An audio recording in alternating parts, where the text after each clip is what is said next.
Hello friends, welcome to quick revision point. My name है Raksha Srivastava. Friends, आज हम social studies के इंपॉर्टेंट क्वेश्चन को डिस्कस करेंगे जो कि फ्रेंड एग्जाम के लिए इंपॉर्टेंट है। ओके, तो स्टार्ट करते हैं। फर्स्ट क्वेश्चन है, पुरातत्वविदों को भारत में 9 पाषाण युगीन गर्तवास कहाँ मिले हैं? तो ए है चिरांद, बी है महागढ़ा, सी है हल्लूर एंड डी है बुर्जहोम। तो पुरातत्वविदों को भारत में 9 पाषाण युगीन गर्तवास जो मिले हैं वो बुर्जहोम में मिले हैं। राइट आंसर है डी। नेक्स्ट क्वेश्चन, निम्नलिखित में से कौन सा सही सुमेल है? तो मध्य पाषाण युग 9000 साल पहले। बसने की प्रक्रिया का आरंभ जो होता है वो करीब 12000 साल पहले होता है। मेहरगढ़ की में बस्तियों का आरंभ जो होता है करीब 18000 साल पहले। एंड 9 पाषाण युग का आरंभ जो होता है 12 से 10,000 साल पहले होता है। ओके, तो निम्नलिखित में से जो सही सुमेल है फ्रेंड वो है बसने की प्रक्रिया का आरंभ। बसने की प्रक्रिया का आरंभ जो होता है वो 12000 साल पहले होता है। Okay, right answer is B. Next question, Delhi के सुल्तानों के विषय में जानकारी के लिए तवारीख का विशेष महत्व है।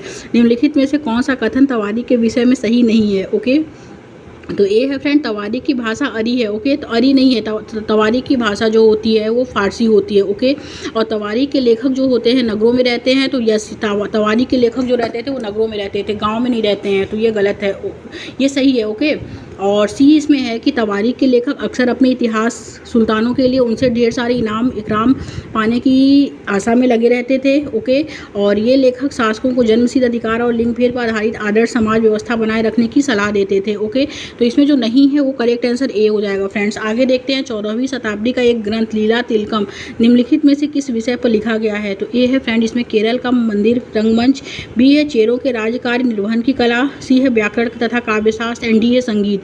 तो 14वीं शताब्दी का एक ग्रंथ लीला तिलकम निम्नलिखित में से किस विषय पर लिखा गया था? तो वो लिखा गया था व्याकरण तथा काव्यशास्त्र पे। राइट आंसर इस सी हो जाएगा। नेक्स्ट क्वेश्चन है फ्रेंड कि ए एम बी कथन को पढ़े तथा सही विकल्प का चुनाव करें। कथन ए कहता है 19वीं शताब्दी में ब्रिटिश लोग उस क्षेत्र को जहां आज का अधिकांश राजस्थान स्थित है राजपूताना कहते हैं। ओके, तो ये करेक्ट है। और बी है फ्रेंड कि यह एक ऐसा प्रदेश था जहां केवल राजपूत ही रहा करते थे। तो ये गलत है। ओके, इसमें राइट आंसर जो हो जाएगा वो ए सही है और बी गलत है। तो right answer is a. Next question, निम्नलिखित कथनों पर विचार करें और सही विकल्प का चयन करें। ओके, कथन ए कहता है कि धर्म में सामूहिक आस्था प्रायः स्थानीय समुदाय समूहों के सामाजिक और आर्थिक संगठन से संबंधित होती थी। एंड बी है फ्रेंड इसमें कि सन 700 से लेकर 750 के बीच बड़े सामाजिक राजनीतिक परिवर्तन आए और आज जिन्हें हम हिंदू धर्म कहते हैं उसमें भी इसी युग में महत्वपूर्ण बदलाव आया। तो ए एंड बी इसमें दोनों सही है और ए जो है वो सही व्याख्या है बी की। ओके, तो राइट आंसर इज बी हो जाएगा। नेक्स्ट क्वेश्चन देखते हैं।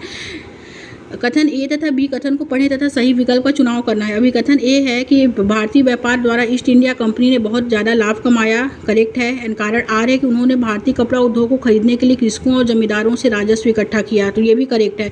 तो ए एंड आर दोनों सही है और आर जो है सही व्याख्या है ए की। ओके, तो राइट आंसर इज ए। आगे देखते हैं फ्रेंड्स। नेक्स्ट क्वेश्चन क्या है? नेक्स्ट क्वेश्चन है कि 1793 के स्थायी बंदोबस्त के विषय में निम्नलिखित में से कौन से कथन सही हैं? तो फर्स्ट है राजाओं और तालुकदारों के जमींदारों के रूप में मान्यता दी गई। सेकंड है उन्हें किसानों के लगान वसूलने और कंपनी को राजस्व चुकाने का जिम्मा सौंपा गया। एंड थर्ड है उनकी ओर से चुकाई जाने वाली राशि स्थायी रूप से तय कर दी गई थी। एंड फोर्थ है जमींदारों ने जमीन में सुधार करना शुरू कर दिया। तो ये गलत है। पहला, दूसरा, तीसरा जो है फ्रेंड इसमें करेक्ट है। ओके, कि 1793 के स्थायी बंदोबस्त के विषय में निम्नलिखित में से कौन से कथन सही हैं? तो वो है फ्रेंड कि राजाओं और तालुकदारों के जमींदारों के रूप में मान्यता दी गई, उन्हें किसानों के लगान वसूलने और कंपनी को राजस्व चुकाने का जिम्मा सौंपा गया। एंड थर्ड है उनकी ओर से चुकाई जाने वाली राशि स्थायी रूप से तय कर दी गई थी। ओके, तो पहला, दूसरा, तीसरा करेक्ट हो जाएगा। तो राइट आंसर इज सी। आगे देखते हैं फ्रेंड्स। नेक्स्ट क्वेश्चन क्या है? अमार जीवोम नाम की पुस्तक किसी भारतीय महिला द्वारा लिखित पहली आत्मकथा है। इसकी लेखिका कौन है? तो अमार जीवोम जो है फ्रेंड वो राजसुंदरी देवी के द्वारा लिखी गई है। ओके, तो राइट आंसर जो होगा वो सी हो जाएगा। नेक्स्ट क्वेश्चन, हरिदास ठाकुर निम्नलिखित में से किसके नेता थे? तो ए है सतनामी आंदोलन के, बी है मथुआ पंथ के, सी है ब्रह्म समाज के, डी है सनातन धर्म सभा के। तो हरिदास ठाकुर निम्नलिखित में से जो नेता थे फ्रेंड वो मथुआ पंथ के नेता थे। Okay, right answer is B हो जाएगा। नेक्स्ट क्वेश्चन, नीचे दिए गए कथन ए तथा आर को पढ़ें। तो ए है फिर राजा राम मोहन रॉय जैसे लोगों का सुधारकों की तरफ वर्णन किया गया था। तो ये करेक्ट है। एंड आर है कि वे मानते थे कि अन्यायपूर्ण और तौर तरीके से छुटकारा पाना और परिवर्तन लाना जरूरी है। ओके, तो ये भी करेक्ट है। तो ए और आर दोनों सही है और आर जो है सही व्याख्या करता है ए की। ओके, तो राइट आंसर इज ए हो जाएगा। आगे देखते हैं फ्रेंड्स। निम्नलिखित कथनों ए फर्स्ट, सेकंड एंड थर्ड को पढ़े तथा सही विकल्प का चुनाव करें। कथन फर्स्ट है फ्रेंड इसमें कि जेम्स मिल ने भारत के इतिहास को प्राचीन, मध्य और तथा आधुनिक इन 3 कालखंडों में बांटा था। ओके, तो ये और सेकंड है मिल के विचार में अंग्रेजी शासन ने पहले सारा अंधकार का दौर था।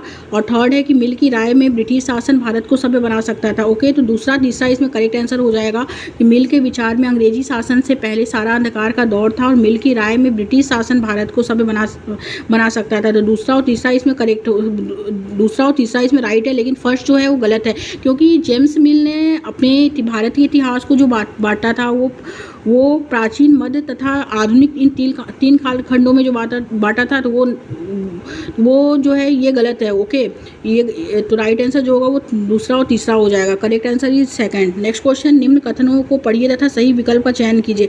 कथन ए कहता है फ्रेंड कि बंगाल के राष्ट्रवादी कलाकारों ने रवि वर्मा की कला का स्वागत किया, तो ये गलत है। एंड कथन बी है कि उन्होंने महसूस किया कि यह पूर्वी समाजों के सार तत्व को प्रस्तुत करता है, तो ये भी गलत है। तो ए एंड बी दोनों गलत है। Right answer is D. Next question है फ्रेंड कि भारतीय योजना आयोग का गठन जो है वो हेतु नीतियों की योजना बनाने के लिए हुआ था, तो वो आर्थिक विकास हेतु नीतियों की योजना बनाने के लिए हुआ था। राइट आंसर जो होगा फ्रेंड वो डी हो जाएगा। आगे देखते हैं फ्रेंड, प्लूटो अब एक ग्रह क्यों नहीं है? क्योंकि इसका आकार इतना बड़ा नहीं है कि इसे ग्रह माना जाए। ओके, प्लूटो जो है फ्रेंड वो इसको 2006 में जो एक बौना ग्रह से घोषित किया गया था। ओके, और इसमें क्या ऑप्शन दिया है कि इसमें दिया गया है कि क्योंकि इसने सूर्य की परिक्रमा करना बंद कर दिया। बी है क्योंकि इसका आकार इतना बड़ा नहीं है कि इसे ग्रह माना जाए। क्योंकि सी है क्योंकि यह हमारे सौर मंडल से बाहर हो गया है। एंड डी है क्योंकि अब यह किसी अन्य ग्रह का उपग्रह कहलाता है। तो प्लूटो अब एक बौना ग्रह है क्योंकि इसका आकार इतना बड़ा नहीं है कि इसे बौना ग्रह माना जाए। राइट आंसर जो होगा वो बी हो जाएगा। आगे देखते हैं फ्रेंड, नेक्स्ट क्वेश्चन क्या है, यदि भारत में सुबह के 7 बजे हैं तो उस समय लंदन जो यूनाइटेड किंगडम में ग्रीनविच के पास स्थित है में कितने बजेंगे? तो वो 1:30 बजेंगे इसमें। ओके, पूर्वाह्न। नेक्स्ट क्वेश्चन क्या है फ्रेंड कि भारत की भौगोलिक विशेषताओं के बारे में दिए गए कथनों को पढ़िए तथा सही विकल्प का चुनाव करना है। ओके, तो कथन फर्स्ट है फ्रेंड, बहुत से लोकप्रिय पहाड़ी स्थान मध्य हिमालय में स्थित हैं, तो करेक्ट है। सेकंड, उत्तरी मैदानों में अधिक जनसंख्या है क्योंकि यहाँ कृषि हेतु उपजाऊ भूमि है, वो ये भी करेक्ट है। तो पहला दूसरा इसमें करेक्ट है। तीसरा जो है फ्रेंड, पश्चिमी घाटों में प्रचुर मात्रा में खनिज पाए जाते हैं और तथा जहाँ अधिक जनसंख्या है, तो ये गलत है। पहला दूसरा करेक्ट है इसमें। ओके, तो राइट आंसर जो होगा फ्रेंड वो सी हो जाएगा। नेक्स्ट क्वेश्चन देखते हैं। नेक्स्ट क्वेश्चन है फ्रेंड, सुश्री सीमा को 21 अक्टूबर 2022 को लंदन में 2 बजे अपराह्न में होने वाले एक ऑनलाइन सेमिनार में भाग लेना है। भारत में बैठे बैठे उन्हें किस समय पर ऑनलाइन जुड़ना होगा ताकि वह सही समय का सेमिनार में भाग ले पाएँ? तो वो ले पाएंगे फ्रेंड 21 अक्टूबर 2022 को 7:30 अपराह्न पर। ओके, करेक्ट आंसर ही डी। नेक्स्ट क्वेश्चन, मृदा के निम्नलिखित लक्षण पर विचार करना है। तो इसमें जो है फ्रेंड मृदा का लक्षण जो है वो है रंग। ओके, रंग के बाद है फ्रेंड गठन, गठन के बाद जो है फ्रेंड इसमें है मोटाई, फिर है पारंगम्यता। ओके, करेक्ट आंसर जो होगा फ्रेंड वो हो जाएगा ए। आगे देखते हैं, निम्नलिखित में से कौन सी नदी पश्चिम की तरफ बहती है और अरब सागर में जाकर मिलती है? ए यमुना, कावेरी, नर्मदा, गंगा। तो निम्नलिखित में से कौन सी नदी जो है पश्चिम की तरफ बहती है और अरब सागर में जाकर गिरती है? तो अरब सागर में गिरने वाली जो नदियाँ हैं फ्रेंड वो 7 नदी है। ओके, इसमें एक जो है वो नर्मदा नदी भी आती है। ओके, राइट आंसर जो हो जाएगा वो सी हो जाएगा। नेक्स्ट क्वेश्चन, महासागर की परपटी मुख्यतः किन खनिजों की बनी है? सिलिका एवं मैग्नीशियम की बनी है। ओके, राइट आंसर जो हो जाएगा वो बी हो जाएगा। आगे देखते हैं फ्रेंड्स, नेक्स्ट क्वेश्चन क्या है, भूमंडलीय तापन यानी ग्लोबल वार्मिंग। ग्लोबल वार्मिंग का संबंध निम्न में से किस गैस के बढ़ने के साथ होता है? तो ए है नाइट्रोजन, बी है कार्बन डाइऑक्साइड, सी है आर्गन एंड डी है ऑक्सीजन। तो ग्लोबल वार्मिंग जो होता है फ्रेंड वो होता है कार्बन डाइऑक्साइड के कारण होता है। ओके, राइट आंसर जो होगा वो बी हो जाएगा इसमें। नेक्स्ट क्वेश्चन क्या है, निम्नलिखित कथन फर्स्ट, सेकंड एवं थर्ड को पढ़ें। फर्स्ट है फ्रेंड कि आत्मन एक महत्वपूर्ण कारक है जो तापमान के वितरण को प्रभावित करता है, करेक्ट है। एंड सेकंड है आत्मन की मात्रा भूमध्य रेखा से ध्रुवों की ओर बढ़ती है, तो ये गलत है। थर्ड है आत्मन भूमध्य रेखा से ध्रुवों की ओर घटता जाता है, तो ये करेक्ट है। तो पहला और तीसरा जो है फ्रेंड इसमें करेक्ट है। ओके, तो राइट आंसर ही सी हो जाएगा। आगे देखते हैं फ्रेंड्स, नेक्स्ट क्वेश्चन क्या है, निम्न देशों में से कौन सा देश भारत के साथ सबसे लंबी भूभागीय सीमा रेखा जो है रखता है? तो ए है चीन, पाकिस्तान, म्यांमार और बांग्लादेश। राइट आंसर ये डी हो जाएगा फ्रेंड, बांग्लादेश रखता है। ओके, आगे देखते हैं, जनसंख्या पिरामिड जो कि आधार से चौड़ा है वह दर्शाता है, क्या दर्शाता है? तो वो उच्च जन्म दर को दर्शाता है और बच्चों की अधिक संख्या को दर्शाता है। ओके, पहला और तीसरा जो है करेक्ट हो जाएगा, तो राइट आंसर इज ए हो जाएगा। आगे देखते हैं फ्रेंड्स, नेक्स्ट क्वेश्चन क्या है, निम्न उदाहरण को पढ़ें।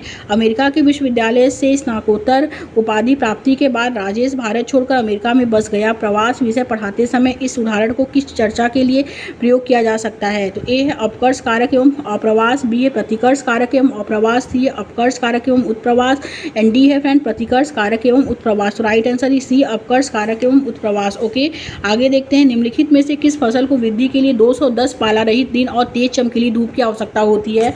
वो होती है कपास को। कपास जो फसल है फ्रेंड, उसको वृद्धि के लिए 210 पाला रहित दिन और तेज चमकीली धूप की आवश्यकता होती है। ओके, राइट आंसर जो होगा फ्रेंड वो डी हो जाएगा। और इसका जो तापमान होता है फ्रेंड वो मॉडरेट टेम्परेचर होता है। Okay, moderate temperature, moderate rainfall होता है इसमें। ओके, और नेक्स्ट क्वेश्चन क्या है? नेक्स्ट क्वेश्चन है कि संयुक्त राज्य अमेरिका में नस्ली भेदभाव के विरुद्ध किए गए नागरिक अधिकार आंदोलन, सिविल राइट्स मूवमेंट्स, ओके, जिसमें सविनय अवज्ञा के शांतिपूर्ण तरीकों का प्रयोग किया गया है, का नेतृत्व किसने किया था? तो वो किया था फ्रेंड इसमें मार्टिन लूथर किंग जूनियर ने किया था। ओके, राइट आंसर इस सी हो जाएगा। नेक्स्ट क्वेश्चन है फ्रेंड, सुलभ एक संस्था जो पूरे भारत में स्वच्छता सेवाएं प्रदान करती है, वह कैसी संस्था है? तो वह एक गैर सरकारी संगठन है। राइट आंसर जो होगा फ्रेंड वो ए हो जाएगा। आगे देखते हैं फ्रेंड्स, नेक्स्ट क्वेश्चन क्या है? निम्नलिखित कथन पर विचार करें और सही विकल्प का चयन करना है। ओके, तो जिलाधीश न्यायाधीश कार्यकारिणी का एक अंग होता है। यस, ये गलत है। ओके, जिलाधीश न्यायाधीश जो होता है राजनीतिक कार्यकारिणी का एक अंग नहीं है। ओके, ये गलत है। सेकंड क्या है? गृह मंत्री राजनीतिक कार्यकारिणी का एक अंग होता है। यस, ये करेक्ट है। ओके, राइट आंसर जो होगा फ्रेंड वो होगा राजनीतिक कार्यकारिणी मतलब प्रधानमंत्री को यहाँ ले लेते हैं, तो वो किसका अंग होता है? तो प्रधानमंत्री का अंग होता है। ओके, इसमें दूसरा करेक्ट है, पहला गलत है, तो राइट आंसर ही डी हो जाएगा। नेक्स्ट क्वेश्चन देखते हैं फ्रेंड, निम्नलिखित में से कौन आर्थिक रूप से रोजगार की श्रेणी में नहीं है? तो फर्स्ट नियमित है और अनियमित है, संगठित है, लेकिन अनुशासित जो है वो नहीं है। Okay, right answer is B हो जाएगा। आगे देखते हैं फ्रेंड्स, नेक्स्ट क्वेश्चन क्या है? निम्नलिखित में से भारत में महिलाओं के खिलाफ अपराध के रूप में अभी भी कानूनी तौर पर मान्यता प्राप्त हुई है।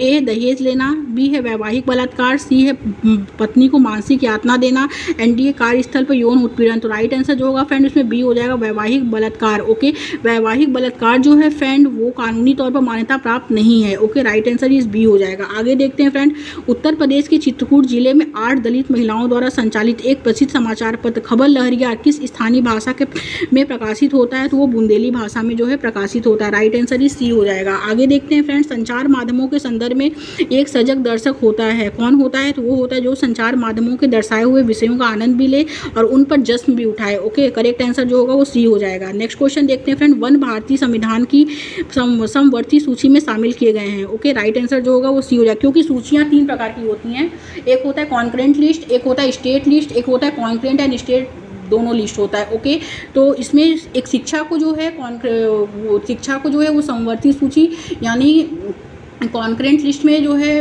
रखा गया है, एंड भारतीय संविधान को भी समवर्ती सूची यानी कॉन्करेंट लिस्ट में शामिल किया गया है। तो राइट आंसर जो होगा फ्रेंड वो सी हो जाएगा। ओके, नेक्स्ट क्वेश्चन क्या है? कौन सा न्यायालय सर्वोच्च न्यायालय का पूर्ववर्ती है? तो ए है भारतीय संघीय न्यायालय, बी है पूर्वी भारत का केंद्रीय न्यायालय, सी है ब्रिटेन का सर्वोच्च न्यायालय, एंड डी है बंगाल का सर्वोच्च न्यायालय। तो राइट आंसर ए भारत का संघीय न्यायालय। ओके, आगे देखते हैं फ्रेंड, निम्न इनमें से कौन सा उच्च न्यायालय 1862 में स्थापित 3 उच्च न्यायालयों में से नहीं था? तो उसमें जो नहीं था फ्रेंड वो बम्बई उच्च न्यायालय जो था वो नहीं था। बाकी इलाहाबाद उच्च न्यायालय, कलकत्ता उच्च न्यायालय एंड मद्रास उच्च न्यायालय, ये उच्च न्यायालय जो था 1862 में स्थापित 3 उच्च न्यायालयों में से था, बट बम्बई उच्च न्यायालय जो था इसमें शामिल नहीं था। ओके, राइट आंसर ए हो जाएगा। जूठन के लेखक कौन है? जूठन के लेखक जो है फ्रेंड ओम प्रकाश वाल्मीकि हैं। ओम प्रकाश वाल्मीकि की जो है वो जूठन के लेखक है। ओके, राइट आंसर जो प्रेमचंद का जो है फ्रेंड इसमें प्रेमचंद भी दिया है, कबीर भी दिया है, डॉक्टर भीमराव अम्बेडकर, तो इसमें हिंदी का उठा के दे दिया है इसमें, तो वो है ओम प्रकाश वाल्मीकि। राइट आंसर इस बी हो जाएगा। नेक्स्ट क्वेश्चन देखते हैं फ्रेंड, सच्चर कमेटी रिपोर्ट ने भारत के किस समुदाय के हास्याकरण की स्थिति पर प्रकाश डाला था? तो इन्होंने सच्चर कमेटी के जो अध्यक्ष थे फ्रेंड वो थे आर.बी. सच्चर। ओके, इन्होंने मुस्लिम समुदाय की कमेटी पर क्या किया था? इन्होंने प्रकाश डाला था। राइट आंसर जो होगा फ्रेंड वो ए हो जाएगा। आगे देखते हैं नेक्स्ट क्वेश्चन क्या है? निम्नलिखित कथनों पर विचार करें तथा उपयुक्त विकल्प चुनें।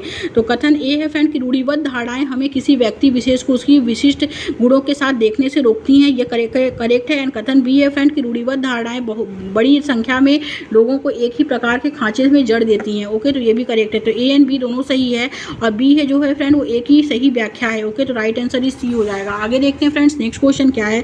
नेक्स्ट क्वेश्चन है भारत के अतीत के अध्यापन के लिए भारतीय इतिहास के काल विभाजन पर 2 कथनों का विश्लेषण कीजिए तथा उपयुक्त विकल्प का चयन करना है। ओके, तो इसमें जो है फ्रेंड कथन ए कहता है कि अंग्रेज इतिहासकारों ने भारत के इतिहास को 3 युगों में बांटा था, हिंदी, मुस्लिम और ब्रिटिश। ओके, तो यस ये करेक्ट है कि अंग्रेज इतिहासकारों ने भारत के इतिहास को 3 में बांटा था, हिंदी, मुस्लिम और ब्रिटिश। और इसको किसने दिया था? इसको दिया था जेम्स प्रिंसेप ने दिया था। ओके, और सेकंड क्या है फ्रेंड कि यह काल विभाजन इस विचार पर आधारित था कि शासकों का धर्म ही एकमात्र महत्वपूर्ण ऐतिहासिक परिवर्तन होता है, तो ये भी करेक्ट है। Both B and A are true. Okay, right answer जो होगा फ्रेंड वो सी हो जाएगा। आगे देखते हैं सामाजिक विज्ञान। सामाजिक विज्ञान में सम्मिलित है, क्या सम्मिलित है? तो उसमें हिस्ट्री सम्मिलित है, जियोग्राफी सम्मिलित है, political science and economics. Okay, social studies में जो सम्मिलित है friend history, geography, political science and economics जो है वो सम्मिलित है। पहले सिविक्स सम्मिलित था, बट सिविक्स को हटा के बाद में पॉलिटिकल साइंस कर दिया गया है। ओके, तो राइट आंसर जो होगा फ्रेंड वो ए हो जाएगा। आगे देखते हैं नेक्स्ट क्वेश्चन क्या है। अपने गांव में ऊर्जा के नवीकरणीय व अनवीकरणीय साधनों को वर्गीकृत करवाने हेतु एक शिक्षक निम्न में से क्या प्रयोग में ला सकता है? तो वो वित्तारेख या पाई चार्ट को ला सकता है। राइट आंसर इज ए हो जाएगा। आगे देखते हैं फ्रेंड अन्य खोज से उपजी एक खोज द्वारा निर्धारित मार्ग का अनुसरण करने वाले अन्वेषण को हम कहते हैं खुला अन्वेषण, यानी ओके, करेक्ट आंसर जो होगा वो डी हो जाएगा। नेक्स्ट क्वेश्चन, निम्नलिखित में प्रत्यक्ष अध्यापन की रणनीति जो है वो है फ्रेंड शिक्षक प्रस्तुतिकरण, कक्षा निरूपण एंड कक्षा परिचर्चा। ओके, तो ए, बी और सी करेक्ट हो जाएगा, तो राइट आंसर इज डी। आगे देखते हैं फ्रेंड्स नेक्स्ट क्वेश्चन क्या है। आपकी दैनिक सामाजिक विज्ञान कक्षा की पाठ्य योजना के लिए निम्नलिखित में से कौन सा सही है? तो वो है फ्रेंड कि पाठ्य योजना को समय और कक्षा के लिए निर्धारित अवधि की तुलना में थोड़ा छोटा होना चाहिए। राइट आंसर जो होगा फ्रेंड वो सी हो जाएगा। ओके, सी ऑप्शन करेक्ट हो जाएगा। आगे देखते हैं फ्रेंड नेक्स्ट क्वेश्चन क्या है। कथन कहता है लिखित सामग्री का विविध तरीके में पाठ किया गया और अर्थ निकाला जा सकता है। तो वो शिक्षकों का अध्यापन के समय पाठ सामग्री का पुनः परिभाषित करना एवं पुनः अर्थ निकालना आवश्यक होता है। राइट आंसर इज सी हो जाएगा। आगे देखते हैं फ्रेंड्स नेक्स्ट क्वेश्चन क्या है। निम्नलिखित में से कौन सा नियम एवं कानून के सामाजिक अधिगम को बढ़ावा देता है? वो देता है फ्रेंड इसमें सामूहिक परिचर्चा। ओके, सामूहिक परिचर्चा जो है वो कानून के सामाजिक अधिगम को बढ़ावा देती है। राइट आंसर ही डी हो जाएगा। आगे देखते हैं फ्रेंड्स नेक्स्ट क्वेश्चन क्या है। नेक्स्ट क्वेश्चन है निम्न में से कौन सा विकल्प दर्शाता है कि छात्रों ने विविधता विषय पर आलोचनात्मक चिंतन विकसित कर दिया है? तो वो है फ्रेंड विविधता और असमानता के बीच अंतर कर पाना। राइट आंसर जो होगा वो डी हो जाएगा। आगे देखते हैं नेक्स्ट क्वेश्चन है अति उपयुक्त विकल्प। अति उपयुक्त विकल्प का चयन कीजिए। सामाजिक विज्ञान की पाठ्यपुस्तकों में कार्टून एक बड़े समाज के मूलभूत मुद्दों को उठाते हैं जिन्हें अधिगमकर्ता अपने आसपास की चीज़ों से जोड़कर देख पाता है। ओके, राइट आंसर जो होगा वो डी हो जाएगा। आगे देखते हैं फ्रेंड्स सामाजिक विज्ञान के शिक्षा शास्त्र में अन्वेषण रणनीति की मौलिक उपयोगिता क्या है? तो मौलिक उपयोगिता जो है फ्रेंड वो है छात्रों में वैज्ञानिक पद्धति और रुचियों को विकसित करने के लिए है। Okay, right answer is D. आगे देखते हैं कक्षा में जब शिक्षक बहुत प्रकार की चट्टानें दिखाती है तो उनमें से दिखाई गई चट्टान को विद्यार्थी आग्नेय चट्टान के रूप में पहचान लेता है, वह बच्चा क्या है? वह बच्चा श्रेणीकृत एवं वर्गीकरण कर रहा है। Okay, correct answer is C हो जाएगा। आगे देखते हैं फ्रेंड्स नेक्स्ट क्वेश्चन क्या है। सबसे उपयुक्त विकल्प का चयन करना है। तो उपयुक्त विकल्प जो है फ्रेंड वो है इतिहास में तिथियों और उन्हें याद करने के डर को दूर करने के लिए एक सामाजिक विज्ञान शिक्षिका को कोशिश करनी चाहिए। कैसी कोशिश करनी चाहिए? तो वो संस्कृति एवं समाज में आए परिवर्तन को दर्शाने के लिए विभिन्न समयों के लोगों की कहानियों व विचारों पर जोर देना चाहिए एंड कक्षा में नोटिस बोर्ड पर समय रेखा टाइमलाइंस दर्शाना चाहिए। ओके, दूसरा और तीसरा राइट आंसर हो जाएगा, तो right answer is B. Next question देखते हैं फ्रेंड उपनिवेशिक भारत में शिक्षा पद्धतियों की चर्चा हेतु किस स्रोत को प्राथमिक स्रोत मानेंगे? वो मानते हैं जेम्स मिल का ब्रिटिश भारत का इतिहास। इन्होंने इसमें 3 कालखंड में हिस्ट्री को डिवाइड किया है। ओके, तो जिसमें Hindu, Muslim and British. Right answer जो होगा फ्रेंड इसमें वो सेकंड हो जाएगा। आगे देखते हैं फ्रेंड नेक्स्ट क्वेश्चन क्या है। एक अध्यापक कक्षा के विद्यार्थी को छोटे छोटे समूहों में बांट देता है और हर समूह के लिए कार्य निर्धारित करता है जब तक कि विद्यार्थी अपने कार्य को कर रहे हैं। अध्यापक क्या है? एक समूह से दूसरे समूह में जाकर विद्यार्थियों के संदेह को क्या कर रहा है? दूर करेगा। ओके, राइट आंसर ही डी हो जाएगा। आगे देखते हैं सामाजिक विज्ञान आकलन में दिया गया कार्य रचनात्मक कहलाएगा यदि वह क्या है? यदि वह सहयोग आधारित है, परिचर्चा आधारित है, प्रतिक्रियात्मक रिफ्लेटिव है। ओके, तो पहला, दूसरा, तीसरा इसमें करेक्ट हो जाएगा, तो राइट आंसर ही डी। आगे देखते हैं फ्रेंड नेक्स्ट क्वेश्चन क्या है। विद्यार्थी की दिशा संबंधी जानकारी के आकलन में निम्न में से कौन से संसाधन प्रासंगिक हैं?